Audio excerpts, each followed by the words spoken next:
Hello everyone, welcome to IQ Tab. Let's start with the newspaper analysis for 15th of January 2022. First of all, let's understand what all news we have to discuss today. सबसे पहले we'll talk about Army Day. Now आज 15 जनवरी है. आज के दिन को Army Day की तरह सेलिब्रेट किया जाता है. तो सबसे पहले हम समझेंगे क्यों इसे Army Day की तरह सेलिब्रेट किया जाता है, उसका रीजन क्या है exactly. Second we'll talk about कि जम्मू एंड कश्मीर के अंदर एक न्यू बिल आया है, एक न्यू रेगुलेशन आया है, that is called as agriculture land regulation. ठीक है, तो हम इसके बारे में समझेंगे.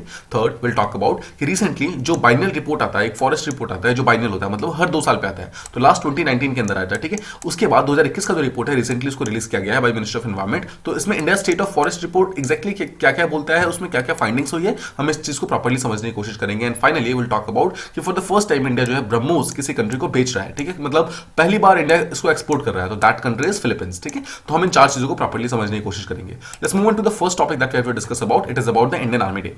सबसे पहले इसको समझते हैं. देखिए 15th ऑफ जनवरी हर साल this is celebrated as Army Day. इस साल जो हम सेलिब्रेट कर रहे हैं this is the 74th edition. ठीक है, अगर आप 1949 से देखिए, 1949 में फर्स्ट टाइम इसको सेलिब्रेट किया गया था, उसके बाद से इसको लगातार सेलिब्रेट किया जा रहा है. This is the 74th edition. ठीक है, अब देखिए इंडियन आर्मी डे को सेलिब्रेट क्यों किया जाता है. It is basically to honour our soldiers. हमारे जो सोल्जर्स हैं उनको ऑनर करने के लिए शुरू किया जाता है, बिकॉज उनकी सेल्फलेस सर्विस के कारण ही आज हम पूरी तरीके से अंदर एक अपने आप को प्रॉपर्ली खुशी से रह पाते हैं. That is because of the selfless service of our Indian army, navy and air force. Right now इस डे को सेलिब्रेट किया जाता है at all the command offices. जितने भी आर्मी के कमांड ऑफिसेस होते हैं हर जगह सेलिब्रेट किया जाता है, अलॉन्ग विद इट्स हेडक्वार्टर जो कि न्यू दिल्ली के अंदर प्रेजेंट है. तो आपको ध्यान रखना है आर्मी का हेडक्वार्टर कहां पर है, न्यू दिल्ली के अंदर प्रेजेंट है. नाउ देखिए 15 जनवरी ही क्यों, why this particular date. This is because इसी दिन जो हमारे उस टाइम के जनरल थे के एम करियप्पा सर, उनको 1949 में पहली बार जनरल बनाया गया था. देखिए पहली बार का क्या मतलब है. पहली बार का मतलब यह है कि 1949 से पहले जितने भी जनरल्स ऑफ इंडियन आर्मी हुआ करते थे वो हमेशा ब्रिटिश आर्मी के हुआ करते थे. ठीक है, तो फॉर द फर्स्ट टाइम 1949 में 15 जनवरी को क्या हुआ था, जो ये ब्रिटिश आर्मी के जो जनरल थे ना, उन्होंने अपनी पोस्ट छोड़कर यहाँ पे इंडियन एक जनरल को यहाँ पर अपॉइंट किया गया था. दैट वाज जनरल के एम करियप्पा. ठीक है, तो he is the man responsible for that. ठीक है, he is actually very important man, और बाद में इनको फील्ड मार्शल बना दिया जाता है. नाउ जब इनको बनाया गया था he became the first Indian who was the head of the forces. Indian army का जो इंडियन आर्म फोर्सेस था उस पर्टिकुलर टाइम का, उसके पहले इंडियन बन गए. And it was the first time जब एक इंडियन सोल्जर्स के पास सारी की सारी ये पावर आई थी, जब पूरे आर्म फोर्सेस को अकेला एक इंडियन संभाल रहा था. इससे पहले कभी भी ऐसी पावर एक इंडियन के पास नहीं आई थी. इससे पहले सारी की सारी पावर हमेशा ब्रिटिशर्स के पास रहती थी.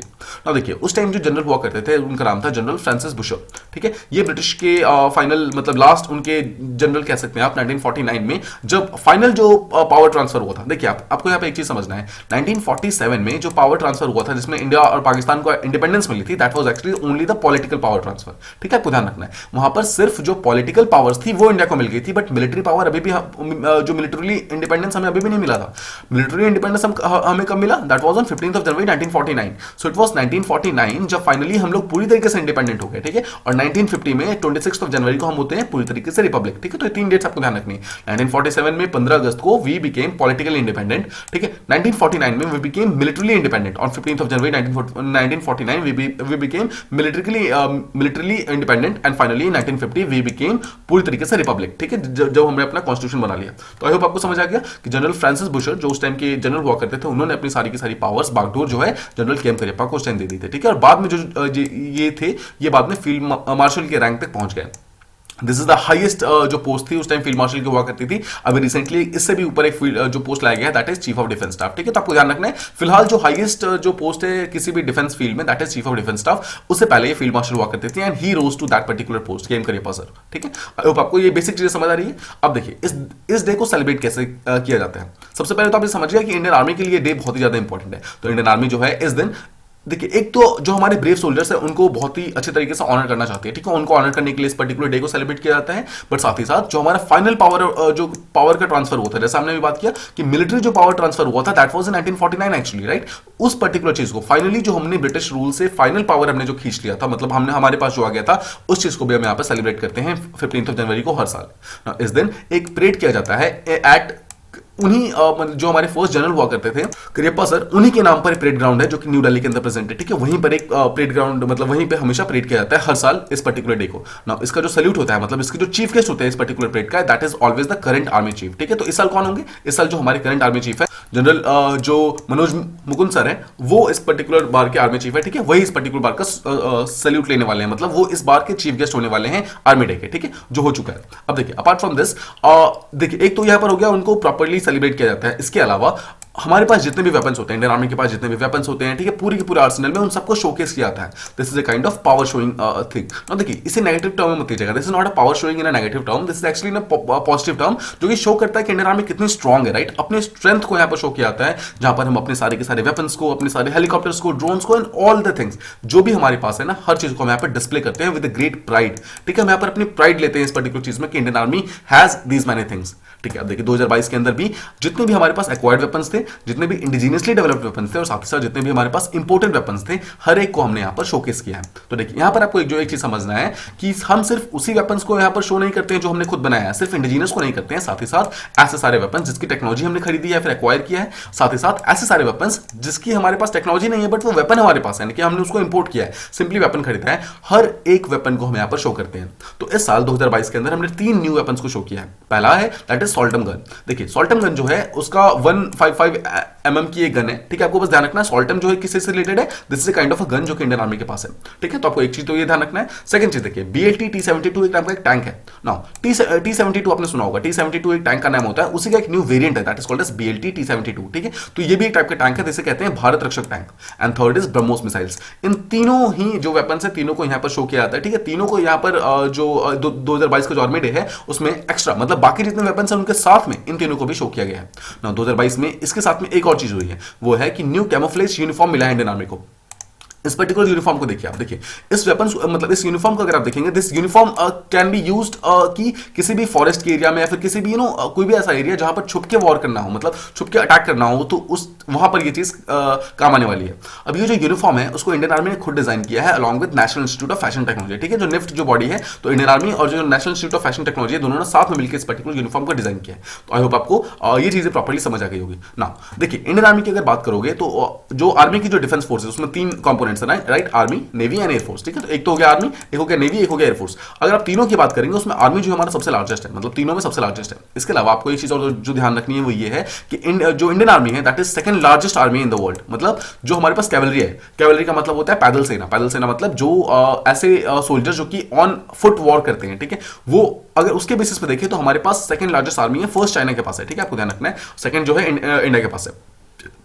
अब जो हमारी आर्मी होती है उसकी जो सुप्रीम कमांडर होते हैं, मतलब ओवरऑल जो सारी की सारी पावर होती है that is with the president of India, but professionally अगर उसको हम देखेंगे that is headed by chief of army staff. ठीक है, चीफ ऑफ आर्मी स्टाफ हमारे अभी कौन है, आपको जनरल मुकुंद सर जो है अभी के जो चीफ ऑफ आर्मी स्टाफ है। ठीक है, he is a 4 star general. देखिए जब भी आप सुनते होंगे ना 3 star general, 4 star general, 1 star general, तो उसका मतलब क्या होता है, उसका सीधा सा मतलब होता है, आप उनके कॉलर पे देखिएगा। ठीक है, नाउ दिस कॉलर जो है एक्चुअली सिग्निफाई करता है वो कितने ज्यादा हाई पोस्ट के हैं। नाउ अगर आप यहां देखेंगे जो चीफ ऑफ डिफेंस स्टाफ होता है उनके 4 हमेशा 4 स्टार होते हैं उनके कॉलर्स के ऊपर। देखिए 1, 2, 3 and 4। ठीक है, तो आपको ध्यान रखना है यहाँ पे जब भी आपको 4 स्टार मिलेगा दैट इज एक्चुअली जो चीफ ऑफ डिफेंस स्टाफ है। नाउ इंडियन आर्मी जो आपको दिख रहा है, जो अभी का जो करंट फॉर्म है that was actually founded in 26 फरवरी 1950। ठीक है, तो आपको ये भी ध्यान रखना है। एक तो हमारे पास जो इंपॉर्टेंट डेट है दैट इज 15 जनवरी 1949, जिस दिन हम पूरी तरीके से मिलिटरीली इंडिपेंडेंट हुए थे, राइट। और सेकंड जो डेट है दैट इज इंपॉर्टेंट इज 26 फरवरी 1950, और जिस दिन हमारा जो अभी का जो स्ट्रक्चर है आर्मी का, मतलब डिफेंस की कितने कमांड्स होंगे, कमांड के अंदर कितने ब्रिगेड्स होंगे, वो सब इस दिन डिसाइड हुआ था। ठीक है, तो ये सारी की सारी आर्मी डे के बारे में हमने प्रॉपर्ली बात करने की कोशिश की। आई होप आपको सारी चीजें प्रॉपर्ली समझ आ गई होगी। तो जो सेकंड टॉपिक जिसके बारे में बात करना है that is about Jammu and Kashmir के अंदर अभी recently agriculture land regulation bill आया है 2022 के अंदर। ठीक है, तो हम इसके बारे में समझने की कोशिश करते हैं। इसका मेन पहले तो काम क्या है, इसका सीधा सा काम ये है कि वो जितने भी एग्रीकल्चर लैंड है उसको परमिट करता है नॉन एग्रीकल्चर यूज के लिए, मतलब। ठीक है, आपको बस इतना ध्यान रखना है। अब जेएंडके की जो एडमिनिस्ट्रेशन यानी कि जो वहां की गवर्नमेंट है उसने रिसेंटली नोटिफाई किया है कि जो जम्मू एंड कश्मीर का जो एक लैंड बिल है उसको रिसेंटली पास किया है। ठीक है, now this was notified under Jammu and Kashmir land revenue act, जो 1996 का उनका जो लैंड रेवेन्यू एक्ट था, आपको ध्यान रखना है इसी पर्टिकुलर एक्ट के अंदर इस पर्टिकुलर अमेंडमेंट को पास किया गया है। नाउ इसके रूल समझते हैं कि एग्जैक्टली है क्या।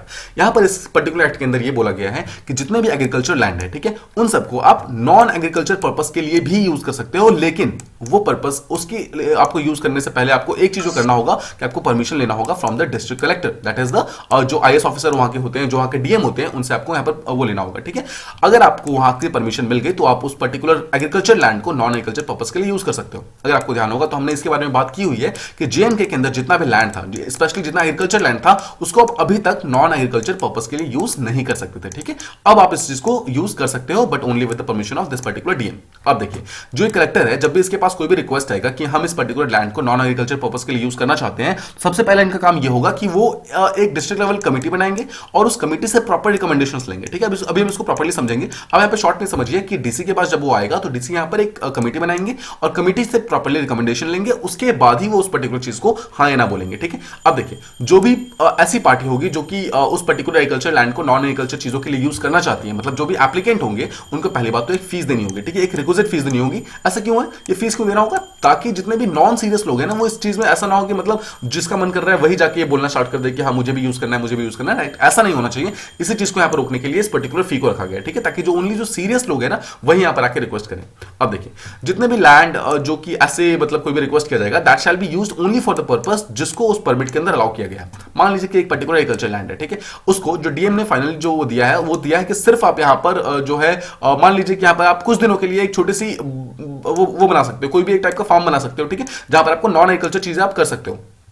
अब देखिए, यहां पर जो भी लोग हैं वो यहां पर इस पर्टिकुलर चीज के अलावा कुछ और नहीं कर सकते हैं। जिस चीज की परमिशन मिलेगी आप सिर्फ वही कर सकते हो, इसके अलावा कुछ और नहीं कर सकते हो, ठीक है। अब एप्लीकेशन जो भी एप्लीकेंट होगा, मतलब जो भी इस चीज की परमिशन मांग रहा है, जब उसको परमिशन मिल जाएगी ना, उसके एक साल के अंदर उसको अपना काम स्टार्ट कर देना होगा। अगर उसने एक साल के अंदर काम स्टार्ट नहीं किया तो उसका परमिशन लैप्स हो जाएगा, ठीक है। आई होप आप समझ रहे हैं कि एक साल का यहाँ पे टाइम पीरियड दिया गया है। अगर एक साल के अंदर आपने काम अपना स्टार्ट नहीं किया तो आपका वो परमिशन लैप्स हो जाएगा। फिर आपको दोबारा पूरी के सारे जितनी चीजें हैं, पहले फिर से आपको फीस देनी होगी, फिर से आपको डीसी के पास जाना होगा, डीसी फिर से कमेटी बैठाएंगे, राइट। इन सब चीजों को फिर से करना होगा। उससे अच्छा है कि आप एक साल के अंदर अपना काम स्टार्ट कर लो।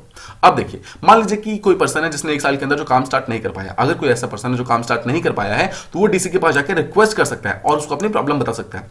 अब देखिए, अगर डीसी को जो भी वहां के जो डीएम है उनको अगर ऐसा लगता है कि हाँ इस पर्टिकुलर चीज पे एक साल के अंदर काम स्टार्ट नहीं किया गया है ड्यू टू सम मतलब कोई ऐसी रीजन जिसको अवॉइड नहीं किया जा सकता था, ठीक है। जैसे मान लीजिए जैसे कोविड है, ठीक है। अब कोविड का अगर लॉकडाउन लग गया तो ऑब्वियसली बात है आपको परमिशन लेने के बाद भी आप वहां पे काम नहीं कर सकते हो। तो यहां पर इस पर्टिकुलर मतलब रीजंस के कारण आपको एक साल का और परमिशन मिल सकता है कि ठीक है आप एक साल और आपके पास है, इतने में आप चुपचाप काम स्टार्ट कर लो।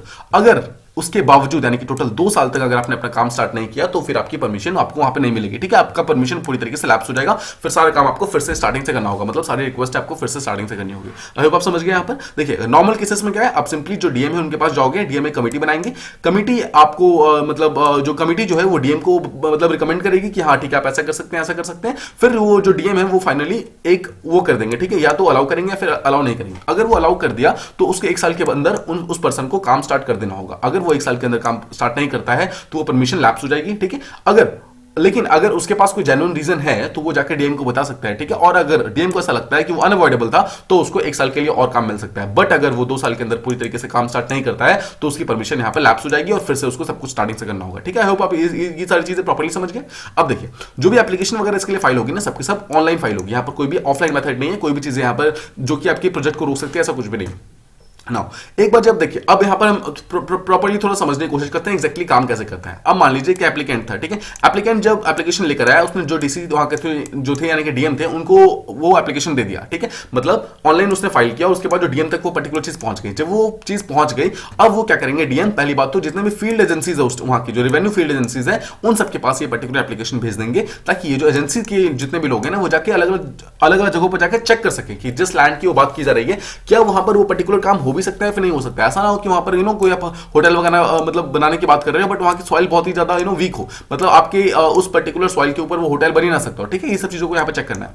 उसके बाद एक कॉपी ऑफ द एप्लीकेशन, मतलब उसी एप्लीकेशन की एक कॉपी आपको यहाँ पर जो डीएम होंगे वो सेंड करेंगे, जो वहां की इलेक्ट्रिसिटी डिपार्टमेंट होगी उसके पास, ठीक है। इसके अलावा एक वाटर डिपार्टमेंट के पास, एक national highway authority of India के पास, एक इरिगेशन फ्लड कंट्रोल जो हमारा कमेटी होता है उसके पास, एक एयरपोर्ट अथॉरिटी ऑफ इंडिया के पास और फाइनली एक रेलवे अथॉरिटी के पास। ये सारी की सारी देखिए, ये आपको याद करने की बिल्कुल जरूरत नहीं है। ये सारी वो मिनिस्ट्रीज हैं या फिर वो डिपार्टमेंट से जो कहीं ना कहीं डायरेक्टली इनडायरेक्टली कंसर्न होती है किसी भी लैंड की यूज के लिए। मान लीजिए कोई लैंड अगर हाईवे के आसपास है तो वहां पर national highway authority of India जो है वो बीच में आ जाएगा। अगर कोई आसपास एयरपोर्ट है तो वहां पे जो एयरपोर्ट अथॉरिटी वो बीच में आएगा। अगर आसपास रेलवेज है तो वहां पर रेलवे अथॉरिटी आएगा। मतलब बेसिकली ऐसा है कि हर एक एप्लीकेशन को हर एक अथॉरिटी के पास भेजा जाता है और जो भी डिपार्टमेंट जिसके भी कंसर्न का होता है वो आकर अपना चीजें चीजों को प्रॉपर्ली चेक करता है। ठीक है, आई होप यहाँ पर आपको प्रॉपर्ली चीज समझ आ गया। अब देखिए जितने भी डिपार्टमेंट्स यहाँ पर कंसर्न होंगे, ठीक है, आपको ध्यान रखना है। ऐसा नहीं, मान लीजिए कि आसपास से वहां पे कोई भी रेलवे लाइन नहीं निकलती है तो ये चीज वहां पर ऑटोमेटिकली हटी है। ठीक है, तो फिर यहाँ पर मान लीजिए कोई एयरपोर्ट निकलता है तो वहां पे एयरपोर्ट वाला जो अथॉरिटी होगा उससे यहाँ पर एनओसी चाहिए होगा, यानी कि नो ऑब्जेक्शन सर्टिफिकेट। तो जितनी भी ऐसी कंसर्न डिपार्टमेंट्स है, मतलब जिसके भी आसपास में, उस पर्टिकुलर लैंड के आसपास में जितने भी इंटरेस्ट हैं,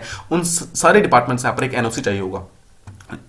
इसका सीधा सा मतलब होता है कि हर एक डिपार्टमेंट ये लिख कर देगा कि हमें कोई ऑब्जेक्शन नहीं है, यहां पर अगर कोई होटल बनेगा या फिर रेस्टोरेंट बनेगा या फिर कुछ भी बनेगा तो हमें यहां पर कोई भी ऑब्जेक्शन नहीं है, ये चीज प्रॉपर्ली लिख कर देना चाहिए। ठीक है, अब जब एक बार वो एनओसी मिल जाएगा, यानी कि जब वो सर्टिफिकेट मिल जाएगा तो क्या होगा, जो डीसी होते हैं, जो डीएम होते हैं, वो एक कमेटी बनाएंगे और उस कमेटी के साथ प्रॉपर्ली मीटिंग करेंगे। ठीक है, अब वो जो कमेटी बनी है वो कमेटी क्या है, प्रॉपर्ली रिकमेंड करेगा इस चीजों के बारे में, समझेगा। ठीक है, कि जो पर्टिकुलर प्रोजेक्ट किया जा रहा है, मतलब जो बनाया जा रहा है, जो क्लेम किया जा रहा है कि हम यहाँ पर 4 स्टोरी बिल्डिंग बनाने वाले हैं, उसकी जेन्युइननेस कितनी है, मतलब क्या वहां पर सच में 4 स्टोरी बिल्डिंग बन सकती है या फिर नहीं बन सकती है। ठीक है, अगर बनेगी तो क्या आसपास के लोगों का फायदा होगा, क्या यहाँ पे ये रेवेन्यू के लिए सही होगा या फिर नहीं होगा, राइट। हर चीज को यहाँ पे प्रॉपर्ली, हर एक चीज का आर्गुमेंट होगा, ठीक है, और उस पर प्रॉपर्ली बातचीत की जाएगी। अब देखिए जो कमेटी है उसके बारे में बात करते हैं। जब एक कमेटी बनाई जाएगी तो उसको यहाँ पर वीकली बेसिस पे मिलना होता है। ठीक है, मतलब हर हफ्ते यहाँ पर मिलना होगा। इसके अलावा इसका काम यह है कि आसपास की जो पब्लिक है, मतलब जिस लैंड को यहाँ पर कन्वर्ट करने की बात की जा रही है, जिस एग्रीकल्चर लैंड को एक्चुअली यहाँ पर कन्वर्ट करने की बात की जा रही है, नॉन एग्रीकल्चर मतलब काम के लिए, उस पर्टिकुलर काम के ऊपर क्या क्या काम होने वाला है, मतलब प्रोजेक्ट क्या है और प्रोसीडिंग्स क्या है, मतलब कितना काम हो गया है, इन सब के बारे में पब्लिक को बताना इसी कमेटी का काम है। सेकंड, अब कौन एप्लीकेंट्स है, मतलब कौन से वो बिल्डर्स हैं जो एक्चुअली यहां पर आके सारा काम करने वाले हैं, वो किस टाइप का काम करेंगे, क्या वहां से कोई कोल निकलेगा, क्या वहां पे धुआं निकलेगा, क्या वहां पे स्मोक निकलेगा, क्या वहां पे कोई केमिकल्स निकलेगा, राइट। किसी भी टाइप की कंसर्न्स होंगे वो लोगों को बताना यहां पर इसी कमेटी का काम है। ठीक है, यहां पर प्रॉपर्ली समझ आ रहा होगा। अब इसके अलावा मान लीजिए कि किसी पर्टिकुलर पर्सन ने, मान लीजिए कि किसी भी चीज ने, किसी भी पर्टिकुलर बॉडी ने उस पर्टिकुलर मतलब यूसेज के अगेंस्ट केस कर दिया। ठीक है, अब इस केस को कौन, मतलब इस केस की तरफ से कौन जाएगा, जो एक कमेटी है ना, वही जाकर यहाँ पर इस चीज को प्रॉपर्ली हेयर करेगी, मतलब यही जाकर अपने आप को रिप्रेजेंट करेगी कोर्ट के अंदर और बताएगी कि ठीक है हमने इसको परमिशन दिया था या फिर नहीं दिया था, क्यों दिया था, क्यों नहीं दिया था। ठीक है, तो आई होप आप समझ गए कि ये चारों चीजें यहाँ पर जो डिस्ट्रिक्ट कमेटी है उसका मेन काम होगा यहाँ पे। अब देखिए जो यहाँ पर डीएम होते हैं, डिस्ट्रिक्ट कलेक्टर, उनका एक्जैक्टली मेन काम होता है। मेनली तो हमने समझ लिया है कि एक्जैक्टली उन्हें एक कमेटी बनानी है और कमेटी से प्रॉपर्ली मिलना जुलना है, उनके साथ प्रॉपर्ली रिकमेंडेशन लेने, राइट। इसके अलावा रिकमेंडेशन जब वो ले लेंगे ना, उसके अलावा जो भी प्रॉब्लम्स होगी उस पर्टिकुलर चीज में, मतलब मान लीजिए कि एक एग्रीकल्चर लैंड को अगर नॉन एग्रीकल्चर में बनाना चाहते हो, मान लो वहां पर एक बिल्डिंग बनाना चाहते हो जो कि 5 स्टोरी है, ये आपने बोला है। अब मान लीजिए कि वहां पर 5 स्टोरी बिल्डिंग नहीं बन सकती है, मैक्सिमम 3 स्टोरी बिल्डिंग बन सकती है, तो जो भी डेफिशिएंसीज है ना, वो वहां पर जो डीएम है वो उस पर्टिकुलर पर्सन को बताएंगे, जो भी एप्लीकेंट होगा, मतलब जिसने एप्लीकेशन दिया है कि मुझे इस एग्रीकल्चर लैंड को यूज करना है नॉन एग्रीकल्चर मतलब कामों के लिए, उसको यहाँ पर प्रॉपर्ली जो डीएम होगा वो समझाएंगे कि यहाँ पर ये आपके मतलब एप्लीकेशन में गलतियां हैं, ये चीजें यहाँ पर नहीं बन सकती है, फिर ये चीजें बन सकती है। ठीक है, इसके अलावा कोई भी कमेंट्स या फिर डिसीजन उन्हें लगता है, या तो डीएम खुद या फिर जो कमेटी उन्होंने बनाई थी, इन दोनों ने कोई भी कमेंट्स या फिर डिसीजन दिए होंगे या फिर रिकमेंडेशन दिए होंगे, ये सारे के सारे पास ऑन करना है एप्लीकेंट्स को, उसका वो मतलब मेन रिस्पांसिबिलिटी किसकी है, जो वहां के डीएम है उसकी है ना। यहाँ पर देखिए 2 चीजें देखा हमने, यहाँ पर देखिए 2 यहाँ पर पर्सपेक्टिव है, जो लोग होंगे, जो भी वहां की जनरल जो लोग होंगे, और सेकंड है कि जो भी यहाँ का एप्लीकेंट है, जो लोग होंगे उनको सारी नॉलेज कौन देगा, जो कमेटी होगी वो देगी, और लेकिन जो एप्लीकेंट है उनको सारी की सारी नॉलेज कौन देगा, जो डीएम है वो खुद देंगे। ठीक है, तो आई होप आपको ये दोनों में प्रॉपर्ली डिफरेंस समझ आ गया होगा। अब देखिए एक चीज और ध्यान रखना है कि हमें ऐसा नहीं करना है कि जो एक पर्टिकुलर काम अगर आएगा उसको हम लॉन्ग स्टैंडिंग नहीं कर सकते, राइट। इसलिए इस पर्टिकुलर चीज को कंप्लीट करने के लिए 30 डेज का टाइम दिया गया है।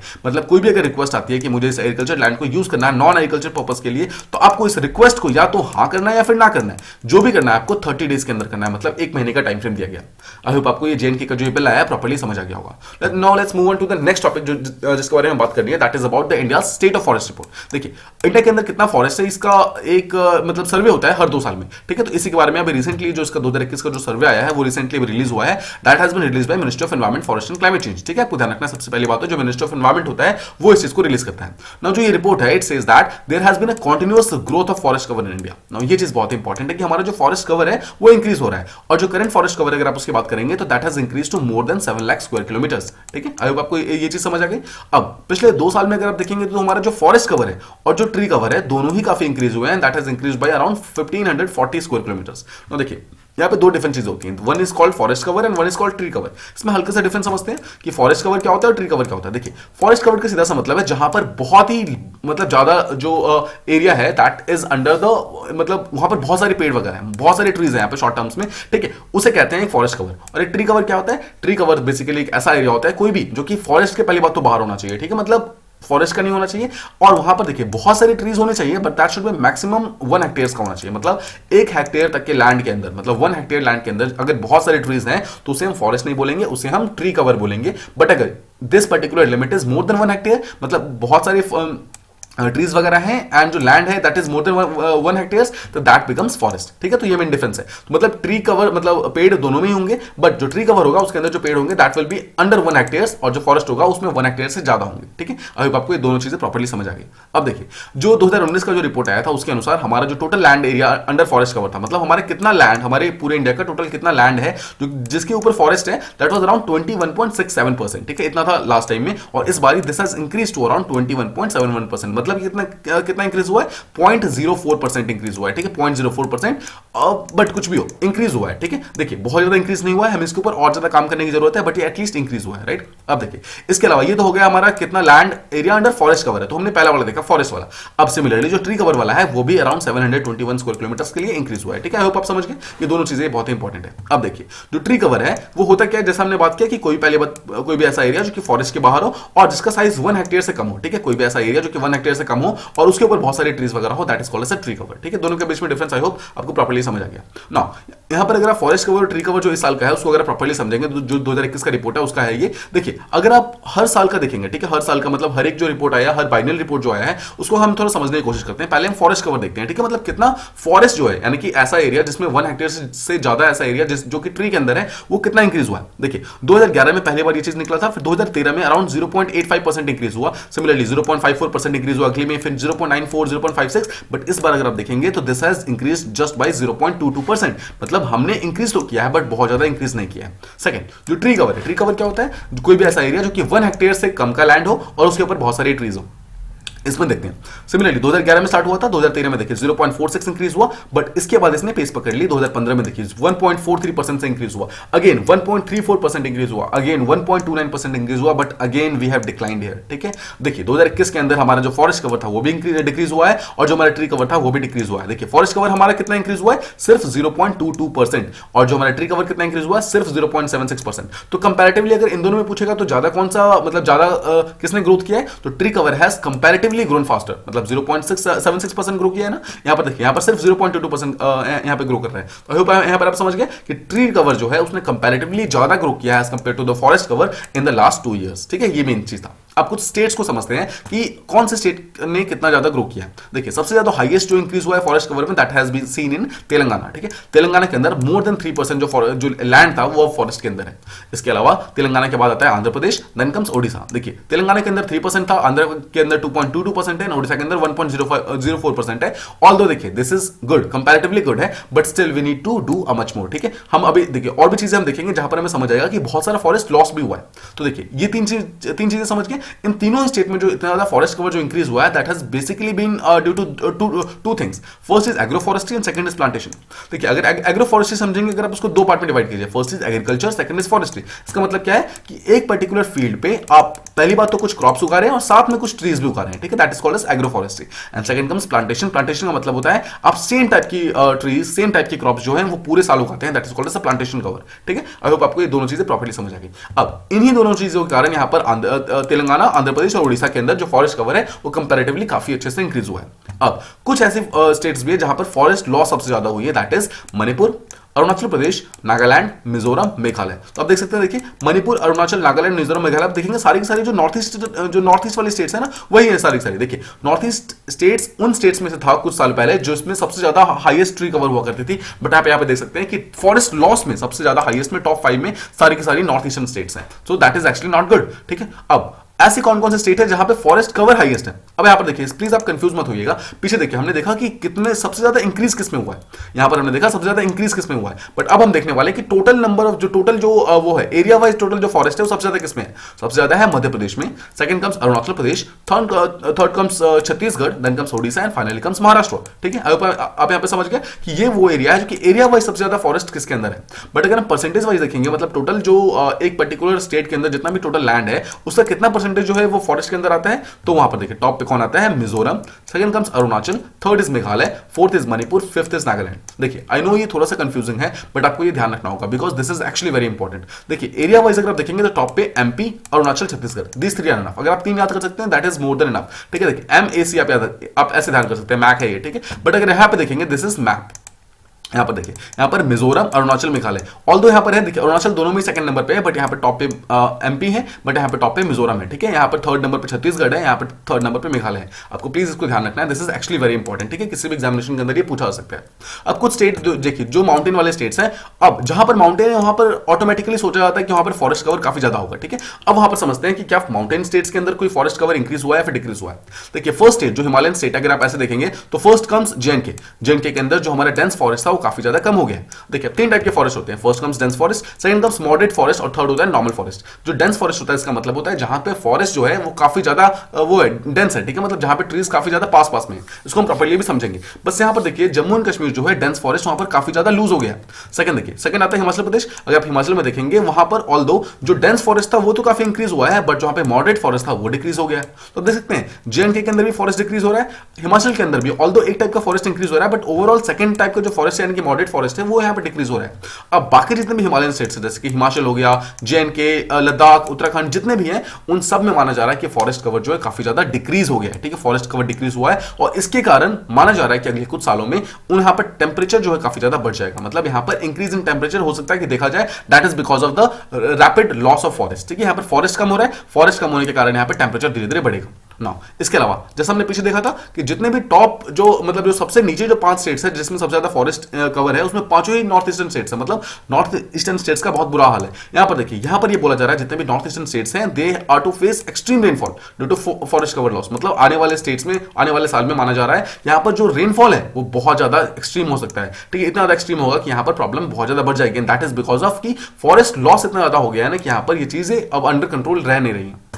इसके अलावा देखिए जो मैंग्रोव्स था वो काफी ज्यादा इंक्रीज हुआ है, so this is a good thing. पहली बात तो मैंग्रोव्स हमारे यहाँ पे इंक्रीज हुआ है, but that has just been by 17 square kilometres, मतलब सिर्फ 17 किलोमीटर स्क्वायर बढ़ा है हमारा, दैट इज इट। इससे ज्यादा हमारा नहीं बढ़ा है, ठीक है। अराउंड 4900 के आसपास हमारे मैंग्रोव्स अभी प्रेजेंट है, बट आपको ध्यान रखना है मैंग्रोव यहाँ पे इंक्रीज हुआ है। इसके अलावा अब जब हमने रिस्क मतलब रिस्क को चेक करना हमने स्टार्ट किया तो हमें मालूम चला कि टोटल हमारे यहाँ पे जितने फॉरेस्ट है उसमें से 35% से ज्यादा ऐसे फॉरेस्ट है जिसके अंदर फॉरेस्ट फायर्स आ सकती है। मतलब कहीं ना कहीं वो प्रोन है कि वहां पर फॉरेस्ट के अंदर आग लग सकती है, कहीं पर भी टेंपरेचर ज्यादा इंक्रीज हुआ था। जिसके अंदर में 11% तो ऐसी हैं जो कि हाईली प्रोन है, ठीक है, और अराउंड सिर्फ 2% ऐसी हैं जो एक्सट्रीमली प्रोन है। मतलब समझ रहे हैं, 2% ऐसी हैं जो कि एक्सट्रीमली प्रोन है, 11% ऐसी हैं जो हाईली प्रोन है और 7% ऐसी हैं जो कि वेरी हाईली प्रोन है। मतलब कि अराउंड 35% ऐसा एरिया है हमारे फॉरेस्ट के अंदर भी, मतलब टोटल जितना फॉरेस्ट है उसके अंदर भी 35% फॉरेस्ट ऐसा है जो जिसके अंदर कभी भी आग लग सकती है। मतलब अगर वहां टेंपरेचर बहुत ज्यादा बढ़ा तो वहां पर फॉरेस्ट फायर्स हो सकती हैं, जिसके कारण देखिए तो ये 35% तो यहां पर बहुत ज्यादा रिस्क पे नहीं है। देखिए इतने रिस्क पर है कि हो सकता है कि आगे जाकर ये हमारा फॉरेस्ट कवर धीरे धीरे डिक्रीज हो जाए। तो इसके ऊपर आप पूरी तरीके से रिलाय नहीं कर सकते कि आपको ये लॉन्ग टर्म यहां पर कार्बन को यहां पर होल्ड करके दे सकता है, बिकॉज यहां पर ये फॉरेस्ट फायर के बहुत ज्यादा प्रोन है। इसके अलावा देखिए अगर आप देखेंगे कि 45% से 65% के आसपास में जितने फॉरेस्ट है इंडिया के अंदर they are to experience climate change by 2030, मतलब अगले 8 सालों के अंदर यहां पर क्लाइमेट चेंज के इफेक्ट्स दिखने स्टार्ट हो जाएंगे। मतलब समझ रहे हैं ऑलरेडी हम यहां पर जो सेकंड फेज है हमारा, जो आप कह सकते हैं this is we are already in the end game. हम क्लाइमेट चेंज को अगर हम अभी सीरियसली लेना स्टार्ट नहीं करेंगे तो हम ऑलरेडी बहुत लेट हो जाएंगे, राइट। हम ऑलरेडी बहुत लेट हो चुके हैं एक्चुअली। हमारी जो सर्विस हो रही है, हमारी जो रिपोर्ट्स हो रही है, अगर हम इसको अभी ध्यान से नहीं समझ रहे हैं तो इसका मतलब सीधा सा है कि अभी हम ऑलरेडी बहुत लेट हो चुके हैं। अब देखिए अगर हम हाईली जो वल्नरेबल क्लाइमेट हॉटस्पॉट है अगर बात करें तो जितने भी हमने एक मतलब ऐसे एरियाज जो कि क्लाइमेट के कारण बहुत ज्यादा वल्नरेबल हो गए हैं उसका हमने हॉटस्पॉट का लिस्ट बनाया है ना, तो उसमें सारे के सारे फॉरेस्ट एरियाज आ रहे हैं। मतलब समझ रहे हैं कि फॉरेस्ट के ऊपर सबसे ज्यादा यहां पर एफर्ट लगेगा, सबसे ज्यादा इफेक्ट जो है क्लाइमेट चेंज का वो फॉरेस्ट के ऊपर आएगा। इसके देखिए सिर्फ 5 ही स्टेट्स, यहाँ पर सिर्फ 4 स्टेट्स ऐसी है जहां के फॉरेस्ट को बहुत ज्यादा इफेक्ट नहीं पड़ेगा, बट जितने भी बाकी एरियाज है उन सब पे इफेक्ट मतलब होने वाला है। त्रिपुरा, मेघालय, असम एंड नागालैंड, ये 4 ऐसे स्टेट्स है जहां पे फॉरेस्ट कवर ठीक है, मतलब अच्छा खासा है। यहां पे क्लाइमेट चेंज का बहुत ज्यादा इफेक्ट नहीं आएगा, बट बाकी एरियाज जो भी हैं वहां पर इस क्लाइमेट हॉटस्पॉट को बहुत ज्यादा मतलब प्रॉब्लम हो सकता है, आगे जाकर कॉज करना स्टार्ट कर दे। एंड आपको ध्यान रखना है this is the report of 2021, मतलब अभी हम ऑलरेडी 2022 के अंदर आ चुके हैं। इसका मतलब है जो भी रिपोर्ट आया था उसके बाद हम 1 साल और आगे बढ़ चुके हैं। इसका मतलब यह है कि हो सकता है कि इसके अलावा सिचुएशन और भी बहुत ज्यादा खराब हो गई हो पिछले 1 साल के अंदर because of Covid and all, ठीक है। कोविड एंड ऑल के कारण क्या हुआ है, हमने ट्री प्लांटेशन है बहुत ज्यादा रिड्यूस हो गया है, जो ट्री का जो केयरिंग वगैरह था वो बहुत ज्यादा रिड्यूस हो गया, उसके कारण प्रॉब्लम हो सकता है और ज्यादा बढ़ गई हो। जितने भी फॉरेस्ट फॉरेस्ट एरिया है उसमें जो यूनियन टेरिटरी ऑफ लद्दाख है वो that will be affected the most, मतलब इस पर्टिकुलर एरिया के अंदर सबसे ज्यादा हो सकता है कि क्लाइमेट चेंज का अफेक्ट आएगा। अगर हम बैम्बूज की बात करें तो बैम्बूज का यहाँ पर ओवरऑल जो मतलब है इंक्रीज हुआ है ना। अगर आप बैम्बूज को देखेंगे ना, यहाँ पर लास्ट जो 2019 में हमारा जो फॉरेस्ट रिपोर्ट आया था उसमें हमसे हमारे पास सिर्फ 13,000 मिलियन स्टेम्स थे यहाँ पर, ठीक है, सिर्फ इतने थे। बट इसको अगर आप देखेंगे, इसका ग्रोथ देखिए यहाँ पर 53,000 तक पहुंच चुका है, मतलब इट हैज ग्रोन 4 टाइम्स। मतलब पिछले 2 साल में हम बैम्बूज पे जो बैम्बू का जो कल्टीवेशन है that has increased many folds. तो यहाँ पर 2 चीजें देखिए आपको ध्यान रखना है, मैंग्रोव्स एंड बैम्बूज, ये 2 ऐसी चीजें हैं जो कि इंक्रीज हुई हैं। बाकी इसके अलावा ऑलमोस्ट हर चीज जो है धीरे धीरे डिक्रीज हो रही है। अगर हम कार्बन स्टॉक की बात करेंगे हमारे पास, देखिए first of all carbon stock क्या होता है? कार्बन स्टॉक का सीधा सा मतलब है ऐसा कितना एटमॉस्फेरिक कार्बन है जिसको फिलहाल ट्रीज ने अपने अंदर दबा के रखा हुआ है, मतलब इसको एब्जॉर्ब कर लिया, इसको स्टोर कर लिया, फिर कैप्चर कर लिया आप कह सकते हैं, ठीक है, उसे कहते हैं कार्बन स्टॉक। फिलहाल जो forest carbon stock of India है that is around 7,200 million tons, मतलब इतना कार्बन जो है हमारे फॉरेस्ट ने अभी अपने अंदर एब्जॉर्ब करके रखा हुआ है। सोचिए अगर किसी भी तरीके से ये फॉरेस्ट डिस्ट्रॉय होने स्टार्ट हुए तो ये सारा का सारा कार्बन जो है धीरे धीरे एटमॉस्फेयर के अंदर रिलीज होना स्टार्ट होगा, and that will actually be not be good for India, ठीक है, इंडिया के लिए भी और वर्ल्ड के लिए भी बिल्कुल अच्छा नहीं होगा। अगर हम ओवरऑल नेचुरल फॉरेस्ट की बात करें तो 2 टाइप के फॉरेस्ट होते हैं, आप नाम समझ रहे हैं, एक नेचुरल एक आर्टिफिशियल। आर्टिफिशियल फॉरेस्ट होता है जो कि हम खुद उगाते हैं, नेचुरल फॉरेस्ट वो होता है जो कि खुद से उगते हैं, राइट, जो खुद ही नेचुरली जो वेजिटेट होते हैं उसे कहते हैं नेचुरल फॉरेस्ट। अगर हम मॉडरेटली डेंस फॉरेस्ट की बात करेंगे वो धीरे धीरे डिक्रीज हो रहे हैं। इसका मतलब क्या है, देखिए ओवरऑल हमारे पास 3 टाइप के फॉरेस्ट होते हैं, जैसे हमने ऑलरेडी बात की थी, एक होता है डेंस फॉरेस्ट, एक होता है मॉडरेट डेंस फॉरेस्ट, एक होता है नॉर्मल फॉरेस्ट। जो डेंस फॉरेस्ट होते हैं यहाँ पे देखिए ऑलरेडी डेंस फॉरेस्ट तो ठीक भी है, बट यहाँ पे जो मॉडरेट डेंस फॉरेस्ट है वो धीरे धीरे डिक्लाइन हो रहे हैं। अब यहाँ पर प्रॉब्लम यह है कि जितना भी जो मॉडरेट जो डेंस फॉरेस्ट थे ना, इसकी जगह पर मतलब ये वापस मॉडरेट नहीं हो रहे हैं, बट इसकी जगह पर जो श्रब्स है, श्रब का जो एरिया, स्क्रब का जो एरिया वो धीरे धीरे इंक्रीज हो रहा है। श्रब्स क्या होते हैं? श्रब बेसिकली छोटे छोटे प्लांट्स होते हैं, मतलब समझ रहे हैं, जो बड़े बड़े प्लांट्स हुआ करते, बड़े बड़े ट्रीज हुआ करते थे वो यहाँ पर हटके और छोटे छोटे ट्रीज अब उसकी जगह पे ले रहे हैं, मतलब स्क्रब एरियाज वहां पर धीरे धीरे इंक्रीज हो रहा है। कि देखिए 1500 स्क्वायर किलोमीटर का जो डेंस फॉरेस्ट था, जो मॉडरेटली डेंस फॉरेस्ट था वो डिक्रीज हो गया, बट उसके बदले में 5300 किलोमीटर का जो स्क्रब एरिया था वो धीरे धीरे इंक्रीज हो गया। इसका मतलब यह है कि ओवरऑल हमारा जो फॉरेस्ट एरिया है वो डिक्लाइन हो रहा है, ऑल्दो हमारा श्रब एरियाज वो इंक्रीज हो रहा है, बट इसके बावजूद हमारा जो डेंस फॉरेस्ट है वो धीरे धीरे डिक्लाइन हो रहा है। और वेरी डेंस फॉरेस्ट जो है कंपैरेटिवली इंक्रीज हुआ है, but just by 500 square kilometre, मतलब पिछले 2 सालों में हम सिर्फ 500 स्क्वायर किलोमीटर का ही जो वेरी डेंस फॉरेस्ट एरिया है उसको हम इंक्रीज कर पाए। अगर आप इस पर्टिकुलर इमेज को देखेंगे, देखिए जो बिल्कुल टॉप मोस्ट जो ग्रास होती है ना, जो टॉप मोस्ट ट्रीज होते हैं, अगर बहुत सारे मिल जाए they actually form very dense forest, ठीक है। अब इस पर्टिकुलर अगर आप एरिया पर देखेंगे, यहाँ पर देखिए आपको यहाँ पर एक ट्री और दूसरे ट्री के बीच में काफी गैपिंग दिख रही है ना, तो इसका मतलब है यहाँ पे डेंसिटी उतनी ज्यादा नहीं है। This is called as moderate dense forest. And finally जो सबसे नीचे वाले पार्ट होते हैं, जो छोटे छोटे प्लांट्स होते हैं, they are called as shrubs. तो अब देखिए जो ये मॉडरेट वाले फॉरेस्ट थे ना, जो मॉडरेटली डेंस फॉरेस्ट थे वो सब यहाँ पर हटकर यहाँ पर छोटे छोटे श्रब्स जो है वो यहाँ पर फॉर्म हो रहे हैं, and this is the main cause of concern यहाँ पर इंडिया के लिए और वर्ल्ड के लिए। अगर हम नॉर्थ ईस्ट के फॉरेस्ट कवर की बात करेंगे, दीज वर द रीजंस जिसमें सबसे ज्यादा फॉरेस्ट हुआ करता था, not only in India but also in the world, मतलब पूरे वर्ल्ड के one of the highest forest मतलब कवर्स होते वो यहाँ पर प्रेजेंट हुआ करते थे, बट वहां पे लगातार डिक्लाइन हो रहा है वहां पे, ठीक है। और ओवरऑल फॉरेस्ट कवर यहाँ पर डिक्लाइन होने के कारण हमने ऑलरेडी बात की है कि यहाँ पर जो रेनफॉल है वो यहाँ पर एक्सट्रीमिटीज में जा सकती है, ठीक है। और रेनफॉल एक्सट्रीम होने का मतलब है कि यहाँ पर प्लांटेशन क्रॉप्स जो होगी वो खराब हो जाएगी, जो हॉर्टिकल्चर जो मतलब क्रॉप्स है वो यहाँ पे खराब हो जाएगा, और बहुत सारे जो यहाँ पर जो लोग हैं जो कि ऑलरेडी देखिए ऑलरेडी हिली एरियाज है, हिली एरियाज में जो ऑलरेडी जितने भी वो सब होते हैं, जो हाउसेस वगैरह होती हैं वो ऑलरेडी स्लोप पे होती है, एक्सट्रीम रेनफॉल के कारण हो सकता है कि हाउसेस यहाँ पर डैमेज हो जाए, मतलब गिरना स्टार्ट हो जाए, जिसके कारण जो लाइवलीहुड है उसको भी बहुत ज्यादा प्रॉब्लम हो जाएगा। अगर हम मेन रीजन देखें कि north east forest cover actually decline क्यों हो रहा है, तो उसके कुछ रीजन है। फर्स्ट इज शिफ्टिंग एग्रीकल्चर, लगातार हम कल्टिवेशन जो हमारा एग्रीकल्चर है उसको लगातार शिफ्टिंग कल्टिवेशन की तरफ मूव कर रहे हैं, ठीक है। Second is felling of trees, मतलब पेड़ बहुत ज्यादा यहाँ पे फेल हो रहे हैं, मतलब डिफॉरेस्टेशन अभी भी यहाँ पर रुक नहीं रहा है। And third is developmental activities, हम लगातार नॉर्थ ईस्ट को डेवलप कर रहे हैं, बट साथ ही साथ we are developing it at the cost of environment, हम एनवायरमेंट को ध्यान में नहीं रख रहे हैं, हम डेवलपमेंट पे ध्यान दे रहे हैं, बट एनवायरमेंट पे हम बिल्कुल भी ध्यान नहीं दे रहे हैं। अगर हम बात करें जो Indian state of Forest report जो पहली बार जो 2021 वाला रिपोर्ट आया है, उसमें कुछ न्यू फीचर्स यहाँ पर ऐड किए गए हैं। पहली चीज तो उसमें यह है कि for the first time tiger corridors और टाइगर रिजर्व्स और जो गिर फॉरेस्ट है, इन तीनों को यहाँ पर पहली बार इंक्लूड किया गया। इसका मतलब यह है कि जितने भी टाइगर कॉरिडोर्स है फिर जितने भी टाइगर रिजर्व्स हैं, इसके अंदर कितना फॉरेस्ट इंक्रीज हुआ है फिर डिक्रीज हुआ है, इसको हमने पहली बार चेक किया। अगर आप देखेंगे जितने भी टाइगर कॉरिडोर्स होते हैं टाइगर रिजर्व, देखिए अगर आप टाइगर रिजर्व्स देखेंगे ना तो वहां पर फॉरेस्ट कवर डिक्रीज हुआ है, आपको ध्यान रखना है। मतलब टाइगर रिजर्व्स के अंदर, मतलब एक पर्टिकुलर एरिया को अगर आपने टाइगर रिजर्व डिक्लेयर कर दिया जिसके अंदर मतलब टाइगर्स वगैरह का हैबिटेट है, प्रॉपर हैबिटेट है, उसके अंदर फॉरेस्ट कवर डिक्लाइन हो गया। बट अगर आप जो टाइगर के कॉरिडोर्स होते हैं उसमें फॉरेस्ट कवर इंक्रीज हुआ है। देखिए क्या होता है, कॉरिडोर क्या होता है, मान लीजिए कि ये एक टाइगर रिजर्व है और ये मान लीजिए सेकंड टाइगर रिजर्व है, ठीक है। This is T1 and this is T2, ठीक है। अब इन दोनों को ज्वाइन करने वाला जो एरिया होता है ना, this is called as tiger corridor. अब इस पर्टिकुलर एरिया को देखिए, अब मतलब लगातार बनाने के लिए टाइगर कॉरिडोर हमेशा बनाया जाता है। जब बनाया जाता है तो यहाँ पर आर्टिफिशियली यहाँ पर बहुत सारे प्लांट्स वगैरह यहाँ पर उगाए जाते हैं, नेचुरली इंडिविजुअल वेजिटेशन यहाँ पे ग्रो होती है, उसके कारण इस एरिया में तो काफी ज्यादा फॉरेस्ट कवर इंक्रीज हो गया है, बट जो रिजर्व्स के अंदर है, दोनों रिजर्व्स के अंदर यहां पर फॉरेस्ट कवर कहीं ना कहीं डिक्रीज होना स्टार्ट हो गया। ठीक है, देखिए ऑल्दो डिक्लाइन बहुत ही मार्जिनल है, मतलब सिर्फ 0.32% डिक्रीज हुआ है, बट स्टिल हम जैसा हम देख रहे हैं प्रॉब्लम ऑलरेडी बहुत ज्यादा बढ़ चुकी है। ठीक है, यहां पर हमें इसे इंक्रीज करना है। साथ ही साथ देखिए यहां पर जो टाइगर रिजर्व है वहां पर डिक्रीज हुआ है, दैट इज जस्ट 0.04%। ठीक है, आई एम सॉरी, देखिए 0.32% इंक्रीज हुआ है, बट यहां पर देखिए डिक्लाइन ऑल्दो सिर्फ 0.04% हुआ है, बट इसके बावजूद हमें ध्यान रखना है कि ये चीज यहां पर डिक्लाइन नहीं होना चाहिए। अगर हम पिछले 10 सालों में देखेंगे, यानी कि 2011 से लेकर 2021 के बीच का जो जितना भी डेटा है उसको हम देखेंगे, तो 32 टाइगर रिजर्व्स ऐसे हैं जिसका फॉरेस्ट कवर कहीं ना कहीं डिक्रीज होना स्टार्ट हो गया है। सिर्फ 20 टाइगर रिजर्व्स ऐसे हैं जिसका फॉरेस्ट कवर यहाँ पे इंक्रीज हुआ है, 32 में यहाँ पे डिक्रीज हुआ है। ठीक है, आई होप आप यहाँ पर आपको प्रॉपर्ली समझ आ रहा होगा ना। कुछ ऐसे जो टाइगर रिजर्व्स है जहां पे फॉरेस्ट कवर बहुत ज्यादा इंक्रीज हुआ है या फिर बहुत ज्यादा डिक्रीज हुआ है, हम इसे प्रॉपर्ली समझते हैं।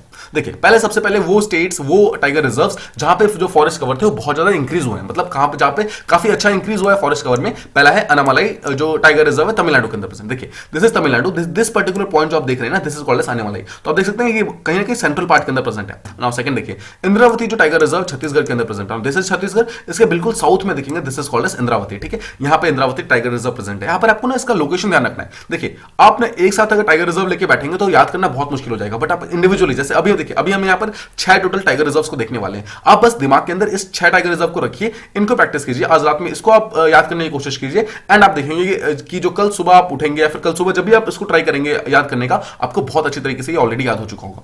देखिए थर्ड जो है that is called as Buxar tiger reserve, that is in West Bengal. अब देखिए वेस्ट बंगाल के बिल्कुल नॉर्दर्न पार्ट में देखेंगे, जहां पर ये असम से मिलता है, वहीं पर ये प्रेजेंट है बक्सर टाइगर रिजर्व। ठीक है, this part is called as Buxar tiger reserve. तो ये 3 फॉरेस्ट कवर ऐसे थे, मतलब 3 ये टाइगर रिजर्व ऐसे थे जहां पे फॉरेस्ट कवर काफी इंक्रीज हुआ है।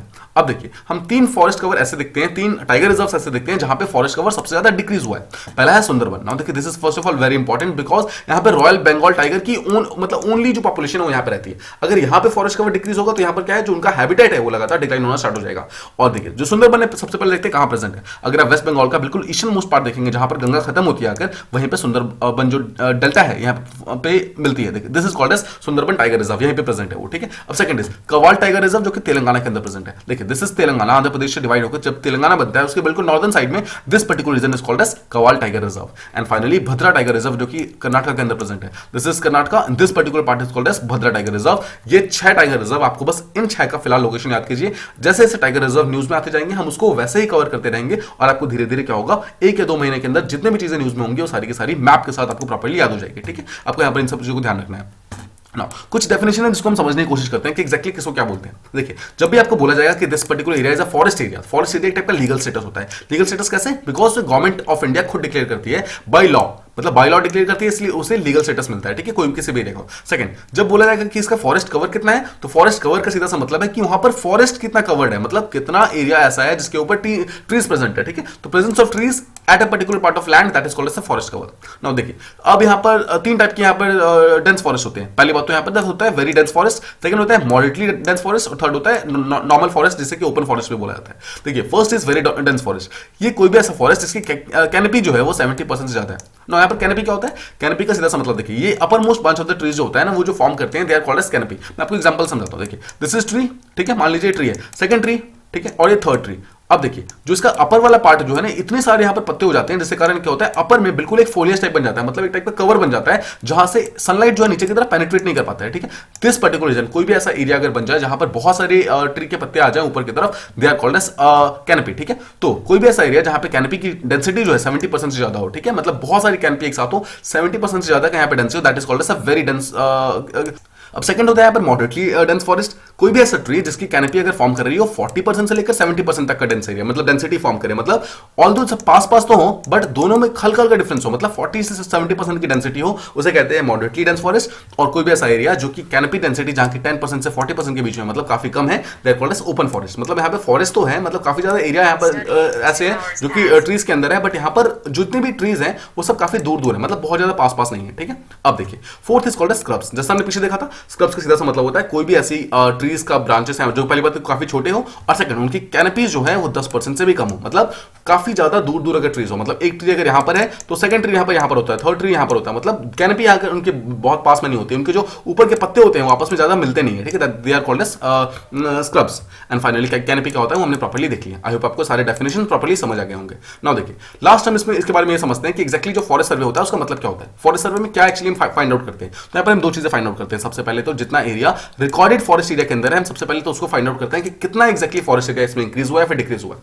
नाउ क्वेश्चन कम्स कि रिकॉर्डेड फॉरेस्ट एरिया क्या होता है। कोई भी ऐसा एरिया जो कि गवर्नमेंट के रिकॉर्ड के अंदर एक फॉरेस्ट की तरह डिक्लाइन किया गया, डिफाइन किया गया है, उसे कहते हैं एक रिकॉर्डेड फॉरेस्ट एरिया। समझ गए आप कि किसी भी एरिया को अगर गवर्नमेंट ने मतलब ये डिफाइन किया है कि ये पर्टिकुलर एरिया एक फॉरेस्ट है, उसे कहेंगे रिकॉर्डेड फॉरेस्ट एरिया। अब इसके अलावा जितने भी फॉरेस्ट कवर होते हैं उसको भी इसके अंदर इंक्लूड किया जाता है। तो आपको ध्यान रखना है इसके अंदर सिर्फ रिकॉर्डेड फॉरेस्ट एरिया नहीं होता है, बट साथ ही साथ जो जितने भी बाकी फॉरेस्ट कवर जो इंडिया के अंदर प्रेजेंट है हर एक को यहां पर इंक्लूड किया जाता है। जैसे कि प्राइवेट फॉरेस्ट लैंड हो गया, कि टी के स्टेट्स जो टी के बागान होते हैं वो टी प्लांटेशन हो गए, जितने भी टाइप के ट्रीज या फिर फॉरेस्ट यहाँ पे इंडिया के अंदर प्रेजेंट है किसी भी टाइप का हुआ, वो सब के सब इस फॉरेस्ट सर्वे के अंदर इंक्लूड किया जाता है।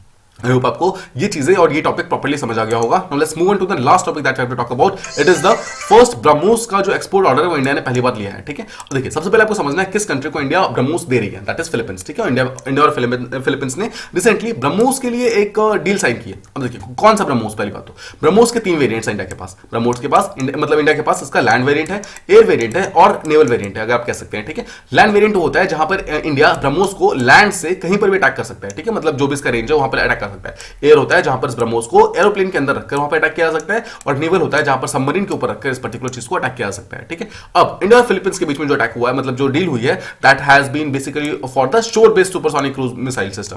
इसका मतलब है शोर बेस्ड मतलब जो नेवल जो ब्रह्मोस था उसके लिए यहां पर डील साइन हुआ है, जहां पर नेवल जो पावर है उनकी, जो फिलीपींस की जो नेवल पावर है वो इस चीज को यहां पर प्रॉपर्ली यूज करेगी।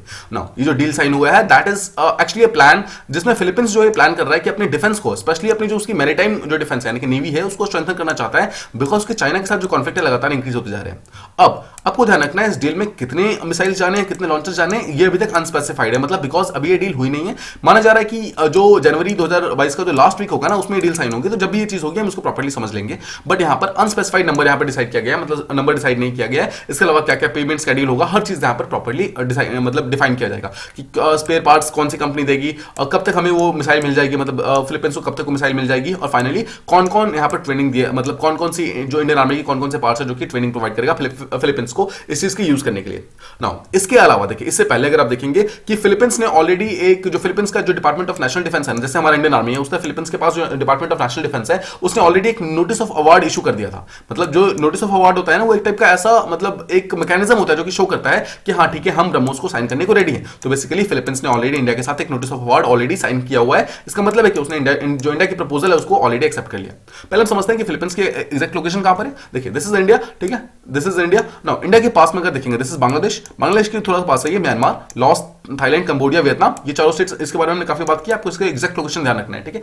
अब देखिए नीचे की तरफ देखेंगे दिस इज इंडोनेशिया, ठीक है, इंडोनेशिया के जस्ट ऊपर देखेंगे दिस इज मलेशिया, ठीक है, मलेशिया के ऊपर है ब्रुनेई, और ब्रुनेई के ऊपर यहाँ पर देखिए जो ग्रुप ऑफ आइलैंड यहाँ पर देख सकते हैं दिस इज फिलीपींस, ठीक है। आपको हमेशा एक ऑर्डर में इसको याद रखना है। नाउ दिस इज इंडोनेशिया, इसके बारे में हमने काफी बातें की हुई है, राइट। इंडोनेशिया के ऊपर this part is called as Malaysia, ठीक है, this part is Malaysia, and Malaysia के जस्ट ऊपर जो मतलब जो आइलैंड्स का एक ग्रुप है that is called as Philippines. Now आपको याद होगा कुछ दिनों पहले जो हमने बात की थी कि यहां पर इंडोनेशिया का बिल्कुल नॉर्दर्न मोस्ट पॉइंट क्या नाम क्या है, एसे, ठीक है, एसे, और जो यहां पर हमारा अंडमान यहां पर प्रेजेंट है, अंडमान और एसे के बीच में कनेक्टिविटी प्रोजेक्ट स्टार्ट की जा रही है, ठीक है। तो ये था इंडोनेशिया के लिए, बट यहां पर फिलीपींस ध्यान रखना है, फिलीपींस के साथ यहां पर इंडिया एक ब्रह्मोस के लिए यहां पर डील साइन कर रहा है। आई होप आपको इसका ये एग्जैक्टली लोकेशन प्रॉपर्ली समझ आ गया होगा। यहाँ पे एक छोटा सा क्वेश्चन आता है कि नोटिस ऑफ अवार्ड क्या होता है एग्जैक्टली, थोड़ा टेक्निकल टर्म में समझ लेते हैं। बेसिकली देखिए एक टाइप का ऑफिशियल ग्रांट होता है सबसे पहली बात तो, यानी कि नोटिस ऑफ अवार्ड जो है वो सिर्फ एक गवर्नमेंट बॉडी ही इशू कर सकती है, कोई भी प्राइवेट बॉडी से इशू नहीं कर सकती है। जहां पर जब ये इशू किया आता है ना तो एक टाइप का डॉक्यूमेंट है जिसमें एक नोटिफाई मिलता है कि हम इस चीज को करने को रेडी हैं, ठीक है। सिंपल सी बात है, इसके अंदर सारे के सारे टर्म्स एंड कंडीशंस लिखे होते हैं कि हमें क्या क्या सपोर्ट मिलेगा, हम क्या क्या चीजें प्रोवाइड करेंगे, कितना पैसा देंगे, कितना पैसा लेंगे, क्या क्या मिलेगा, हर चीज यहाँ पर प्रॉपर्ली मतलब प्रॉपर्ली यहाँ पे डिफाइंड होता है। देखिए ये एक टाइप का एग्जांपल है छोटा सा कि नोटिस ऑफ अवार्ड कैसा होता है। तो यहाँ पर देख सकते हैं यहाँ पर प्रॉपर्ली लिखा होता है कि एग्जैक्टली हमारा क्या क्या कंडीशंस है, और फाइनली जो भी वहां के डिफेंस सेक्रेटरी होते हैं वो प्रॉपर्ली अंडरसाइंड होते हैं, एग्जैक्टली वहां पे सारे के सारे टर्म्स एंड कंडीशन यहाँ पे प्रॉपर्ली मेंशन होते हैं, ठीक है। आई होप आपको ये चीज प्रॉपर्ली समझ आ गई हो। नाउ इस डील को साइन करने के लिए जो इंडिया की डेलीगेशन है वो मनीला जा रही है। क्या है ये फिलीपींस की कैपिटल है, ठीक है। यहां पर ये पर्टिकुलर हमारे जो जितने भी हमारे जो ऑफिशियल्स हैं वहां पे जाएंगे और इस पर्टिकुलर डील को साइन करके आएंगे विद दिस डील। ये पहली बार ऐसा होगा कि ब्रह्मोस क्रूज मिसाइल का कोई एक्सपोर्ट ऑर्डर कर रहा है, मतलब इंडिया ने पहली बार इस चीज को एक्सपोर्ट किया है। इंडिया ने पहली बात तो की, इंडिया और रशिया, आपको ध्यान होगा ब्रह्मोस को किसने बनाया, इंडिया और रशिया ने दोनों साथ में मिलकर बनाया ब्रह्मोस। यहां पर दो मतलब रिवर्स है, उन दोनों रिवर्स का यहां पर मिलाकर बोला जाता है, ठीक है, ब्रह्मपुत्र एंड जो मोसरॉफ नाम की रिवर जो कि रशिया के अंदर मूव करती है, तो ब्रह्मपुत्र और मोसरॉफ दोनों रिवर्स जो है, दोनों को कंबाइन करके यहां पर ब्रह्मोस नाम रखा गया है। और ये ब्रह्मोस जो क्रूज मिसाइल है, इसका पहली बार ये इंडिया एक्सपोर्ट करने वाला है, जिसकी टोटल रेंज कितनी है, 290 किलोमीटर्स। ये पहली बार ये एक शोर बेस्ड वेरिएंट है जिसका डील होने वाला है, और ये एंटी शिप मिसाइल सिस्टम की तरह यूज होगा। जैसे हमने बात किया, 3 इसकी डिफेंस होते हैं, आर्मी, नेवी, एयरफोर्स। जो नेवी वाला होता है उसको शिप पे रखकर आप अटैक कर सकते हो और दूसरे शिप के अगेंस्ट अटैक कर सकते हो। तो यहां पर इस पर्टिकुलर मतलब काम के लिए फिलीपींस जो है इसको खरीद रहा है। Now, it will also help in boosting Philippines का जो डिफेंस कैपेबिलिटी है उसको भी काफी ज्यादा स्ट्रेंथन करने में हेल्प करेगा because of the Chinese aggression. अगर आपको याद होगा, फिलीपींस जो है वो साउथ चाइना सी के पास प्रेजेंट है, ठीक है, साउथ चाइना सी के पास प्रेजेंट है। तो वहां पर अगर आप देखेंगे तो यहां पर देखिए दिस इज फिलीपींस, ठीक है। अगर आप यहां पर फिलीपींस को देखेंगे, फिलीपींस जो यहां पर देखिए ये वाला पार्ट चाइना है, चाइना के पास जो है this is South China Sea, South China Sea के अंदर ही फिलीपींस है। फिलीपींस के अंदर ही मतलब बहुत ज्यादा प्रॉब्लम्स वगैरह हो रही है बिकॉज चाइना अपनी शिप्स लेकर लगातार अटैक हो जाता है, उसी कारण ही ये फिलीपींस जो है इस पर्टिकुलर चीज को खरीद रहे हैं। तो समझते हैं कि चाइना और फिलीपींस के बीच में रिसेंटली कॉन्फ्लिक्ट क्या हुआ था। हुआ ये था कि कुछ दिनों पहले फिलीपींस जो है एक डिस्प्यूटेड शोल के पास जा रहा था। शोल एक टाइप का मतलब आइलैंड होता है जहां पर जा रहा था, ठीक है।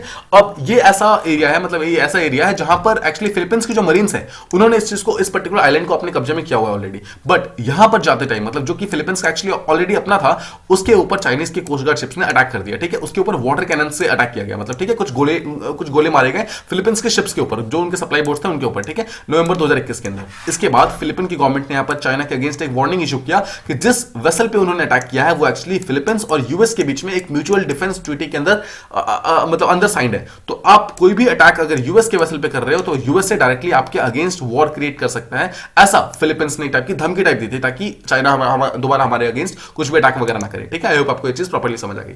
अब फिलीपींस इसके अलावा और भी बहुत तरीकों से डिफेंस के फील्ड में अपने आप को रेडी करने की कोशिश कर रहा है। जैसे कि देखिए, मार्च 2021 के अंदर इंडिया और फिलीपींस ने एक इनेबलिंग पैक्ट साइन किया था, जिसके अंदर उन्होंने बोला था कि गवर्नमेंट टू गवर्नमेंट डील्स हुई थी, जहां पर ये बोला था कि हम बहुत सारे डिफेंस के इक्विपमेंट्स जो है वो इंडिया से खरीदेंगे। मतलब फिलीपींस ने बोला था कि हम इंडिया से बहुत सारे डिफेंस के इक्विपमेंट्स खरीदेंगे इंक्लूडिंग ब्रह्मोस। तो ब्रह्मोस की बात जो है ऑलरेडी मार्च 2021 के अंदर हो गई थी, और इसके बाद दिसंबर 2021 के अंदर फिर से एक और एग्रीमेंट साइन होता है, जिसके अंदर जो उनका जो SAR होता है, यानी कि स्पेशल अलॉटमेंट रिलीज ऑर्डर्स, ये होता है जो कि वहां की जो भी फाइनेंस मिनिस्ट्री होती है ना फिलीपींस की, उन्होंने जो भी उनका फाइनेंस मिनिस्टर था उन्होंने ये चीज इशू किया, मतलब सारो इशू किया, जिसके अंदर first was around 1.3 billion peso का जो वहां की करेंसी है, और second was around 1.5 billion peso का। इन दोनों पैसों को उसने रिलीज किया ताकि वो इंडिया से ब्रह्मोस को खरीद सके। ये जो सारो जो होता है स्पेशल अलॉटमेंट रिलीज ऑर्डर्स, एक टाइप का मतलब फिलीपींस का जो डिपार्टमेंट ऑफ नेशनल डिफेंस यानी कि वहां की जो आर्मी है, और वैसा होता है जब भी वो किसी पर्टिकुलर कंट्री के साथ मिलिट्री हार्डवेयर साइन करते हैं, फाइनलाइज करते हैं, तो बदले में जो पैसा देते हैं दैट कम्स थ्रू सारो, ठीक है। तो ये एक मतलब टाइप का प्रोसीजर है जो कि ये लोग फॉलो करते हैं। अगर बैकग्राउंड देखेंगे तो इंडिया और फिलीपींस के बीच में जो ब्रह्मोस की जो डील हो रही है वो काफी मतलब पिछले कुछ सालों से हो रही थी, लेकिन दिसंबर 2020 के अंदर आके ये बीच में रुक गई थी बिकॉज कोविड पैंडेमिक के कारण जो फिलीपींस के पास जो पैसा था वो थोड़ा सा कम हो गया था, यानी कि बजट लिमिटेशन के कारण रुक गई थी। बट फिर से यहाँ पर ये दोनों मतलब जो डील है प्रॉपर्ली फिर से साइन होने वाली है। This deal is a part of एक डिफेंस पैक्ट जो साइन हुआ था दोनों कंट्री के बीच में मार्च 2021 में, जिसके बारे में हमने जस्ट अभी बात की। देखिए यहाँ पर देखिए बात की ना, दिसंबर 2021 के बीच में जो यहाँ पर एक अग्रीमेंट साइन हुआ था, उसी पर्टिकुलर चीज को यहाँ पर आगे बढ़ाकर इस पर्टिकुलर डील को साइन किया जा रहा है। तो ये टॉपिक आई होप आपको प्रॉपर्ली समझ आ गया होगा, और इसके अलावा जितने भी बाकी टॉपिक्स थे आई होप आपको सारे टॉपिक्स प्रॉपर्ली समझ आ गए होंगे। अगर आपको प्रॉपर्ली समझ आ गए हैं तो आज के कुछ क्वेश्चन हैं जिसे आप रिवीजन के फॉर्म में ट्राई कर सकते हैं। इसका आंसर आपको ट्रू या फॉल्स के फॉर्म में देने हैं। The first question was that general KM Cariappa took over as army chief from general Francis Bucher. Second question is that Indian Army has launched new camouflage uniform with the help of National Institute of Fashion Technology. Third question is under J&K Land Act, the applicant should start the work within 3 years of getting permission or it will lapse.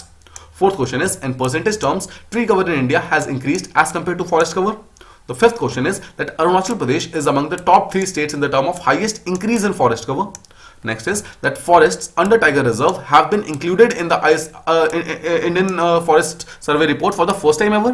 And the last question is that the Philippines and Andaman have been proposed to be connected. ठीक है, ये कुछ question है जिसे आपको try करना है। तो कल जो पिछली बार के क्वेश्चन जो कुछ छूट गए थे 12th ऑफ जनवरी के, उसके कुछ क्वेश्चन को हम प्रॉपर्ली चेक कर लेते हैं। The first question was that national youth festival is celebrated in national capital region every year. No, ये गलत स्टेटमेंट है, आपको ध्यान होगा। ये देखिए हर साल तो सेलिब्रेट किया जाता है, बट ये एनसीआर में नहीं होता है, ये हर साल अलग अलग जगहों पर होता है। और इस साल कहां हो रहा है? पुडुचेरी के अंदर ये सेलिब्रेट हो रहा है, ठीक है। Second question was that crypto currencies are being majorly used as payment for ransomware attacks according to the risk report. जी हाँ, बिल्कुल सही है। जो ग्लोबल रिस्क रिपोर्ट जो वर्ल्ड इकोनॉमिक फोरम निकालता है, उसने ये बोला है कि जितने भी यहाँ पर रैंसमवेयर अटैक्स हो रहे हैं, जितने भी साइबर अटैक्स हो रहे हैं ना, उसका पेमेंट यहाँ पर जो ये डिजिटल करेंसी है उसके रूप में हो रहा है, और ये पूरी तरीके से डिसेंट्रलाइज करेंसी है, उसके कारण गवर्नमेंट जो है इसे ट्रैक नहीं कर पा रही है। थर्ड इज इंडिया का जो एनुअल जीडीपी ग्रोथ है that is expected to increase in the next year as per global economic prospect report. जी हाँ, ये बिल्कुल सही स्टेटमेंट, आपको ध्यान होगा। जो वर्ल्ड बैंक है उन्होंने बोला है कि नेक्स्ट ईयर इंडिया 8.3% के स्पीड से ग्रो करने वाला है। Fourth is India has a trade surplus with South Korea. जी नहीं, ये गलत स्टेटमेंट है। साउथ कोरिया के साथ हमारा ट्रेड डेफिसिट है। मतलब क्या होता है वो, ये एक ऐसा कंडीशन होता है जहां पर हम इंपोर्ट ज्यादा करते हैं, एक्सपोर्ट कम करते हैं। तो अगर हम इंपोर्ट करते हैं मतलब हम अपना पैसा बाहर भेजते हैं, एक्सपोर्ट कम करते हैं मतलब हमारे पास कम पैसा अंदर आता है, इसी कारण हम एक टाइप से ट्रेड डेफिसिट के अंदर चल रहे हैं along with South Korea. Next is India and South Korea have recently signed double taxation avoidance agreement.